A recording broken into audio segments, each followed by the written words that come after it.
Greetings. Today is Wednesday, May 6th, and this is the day that the Lord has made. Let us rejoice and be glad in it.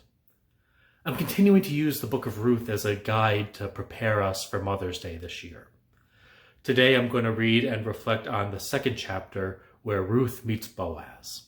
If you want to read it on your own and just skip to the reflection, you can go to this time in the video and you'll have the reflection.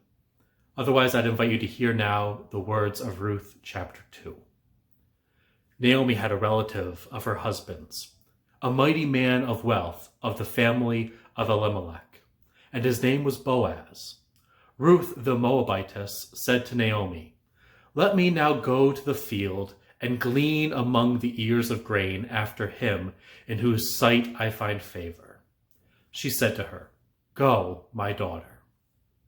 She went and came and gleaned in the field after the reapers, and happened to come to the portion of the field belonging to Boaz, who was of the family of Elimelech.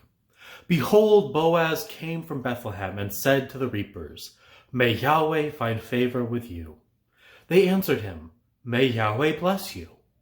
Then Boaz said to his servant, who was sent over to the reapers, "Whose young lady is this?" The servant who was sent over to the reapers answered, "It is the Moabite lady who came back with Naomi out of the country of Moab." She said, "Please let me glean and gather after the reapers among the sheaves." So she came and has continued even from the morning until now, except that she rested a little in the house. Then Boaz said to Ruth, "Listen, my daughter. Don't go to glean in another field, and don't go from here, but stay here close to my maidens. Let your eyes be on the field that they reap, and go after them. Haven't I commanded the young men not to touch you? When you are thirsty, go to the vessels and drink from that which the young men have drawn." Then she fell on her face, and bowed herself to the ground, and said to him, "Why have I found favor in your sight, that you should take knowledge of me, since I am a foreigner?" Boaz answered her, "I have been told all about what you have done for your mother-in-law since the death of your husband, and how you have left your father, your mother, and the land of your birth, and have come to a people that you didn't know before. May Yahweh repay your work, and a full reward be given to you from Yahweh, the God of Israel, under whose wings you have come to take refuge." Then she said, "Let me find favor in your sight, my Lord, because you have comforted me, and because you have spoken kindly to your servant, though I am not one of your servants." At mealtime, Boaz said to her, "Come here, and eat some bread, and dip your morsel in the vinegar." She sat beside the reapers, and they passed her parched grain. She ate, was satisfied, and left some of it. When she had risen up to glean, Boaz commanded his young men, saying, "Let her glean even among the sheaves, and don't reproach her. Also pull out some for her from the bundles and leave it. Let her glean and don't rebuke her." So she gleaned the field until evening, and she beat out that which she had gleaned, and it was about an ephah of barley. She took it up and went into the city. Then her mother-in-law saw what she had gleaned, and she brought out and gave to her that which she had left after she had enough. Her mother-in-law said to her, "Where have you gleaned today? Where have you worked? Blessed be he who noticed you." She told her mother-in-law with whom she had worked, "The man's name with whom I work today is Boaz."